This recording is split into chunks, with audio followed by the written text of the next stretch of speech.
দিনবোৰ গৈ থকাৰ লগে লগে ইউনিভাৰ্চিটিখন সন্ধ্যাৰ আৰু ভাল লাগিবলৈ লৈছিল। এছেঞ্চিয়েলৰ হুলস্থলীয়া আড্ডাবোৰৰ লগতে ইমিউনিটিৰ চিনাকি চাহকাপ। ইমিউনিটি ইউনিভাৰ্চিটি আন এটা চিনাকি নাম। চহৰটোত সোমাই বাওঁফালে ঘূৰিলেই শ্বপিং কমপ্লেক্স। প্ৰিয়াহঁত দুজনীমানে দি লোৱা নাম চব কম। কিতাপৰ পৰা বিস্কুট চানালৈকে, ম'মৰ পৰা শাক পাচলিলৈকে, ফুচকাৰ পৰা জুচলৈকে কি নাই চব কমটোত। চব কমৰ আৰম্ভণিতেই ইউনিভাৰ্চিটিৰ বিখ্যাত ভাবিৰ দোকান। ৰুটি, চাহ, দৈ, আইচক্ৰীমৰ উভৈনদী। এই চব কম খৰিয়ে সন্ধ্যাৰ আন এখন প্ৰিয় ঠাই ইমিউনিটি। চাবলৈ গ'লে এখন হোটেল, কিন্তু তাত থকাসকলৰ বাবে অফ ক্লাছত আড্ডা মৰাৰ অন্যতম ঠাই ইমিউনিটি। মূল ঘৰটোৰ সন্মুখত যে গছকেইজোপাৰ তলত ঘূৰণীয়া টেবুল কেইখন, ক'ত যে হাঁহি, ক'ত হেমনীয়া, ক'ত হেঁপাহৰ সাক্ষী ইমিউনিটি।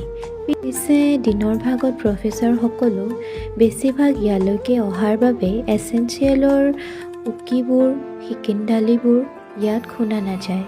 ইমিউনিটিৰ উপৰিও নিৰিবিলিৰ নীৰৱ বতাহজাক আৰু বিশেষকৈ সেই কাঞ্চনজংঘা হোটেলৰ সন্মুখৰ পুলটো যেন সন্ধ্যাৰ অতি আপোন হৈ পৰিছিল।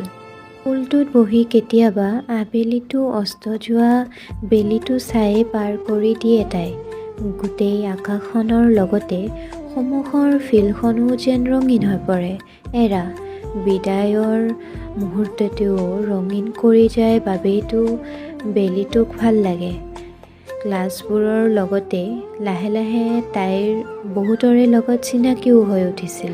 পিছে সৰুৰে পৰা অসমীয়া মাধ্যমৰ ছাত্ৰী সন্ধ্যাৰ ক্লাছতো কিছু ক্ষেত্ৰত অসুবিধাও নোহোৱা নহয়। গোটেই ক্লাছটো চোন তাইৰ কিবা ভয়ে ভয়েহে পাৰ হয়। তাৰ মাজতে এদিন তাই ইমান দিনে অপেক্ষা কৰি থকা ক্লাছটো আহিল। এমাইল অৰ্থাৎ অসমীয়া।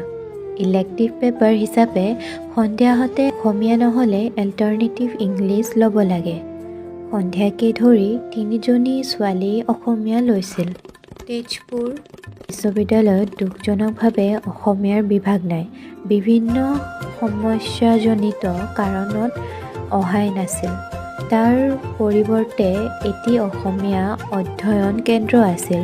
তাতেই সৌদিনাৰ ক্লাছটো কৰোঁ বুলি গ'ল সন্ধ্যা, জ্যোতি আৰু প্ৰীতিশা। তিনিওজনীয়ে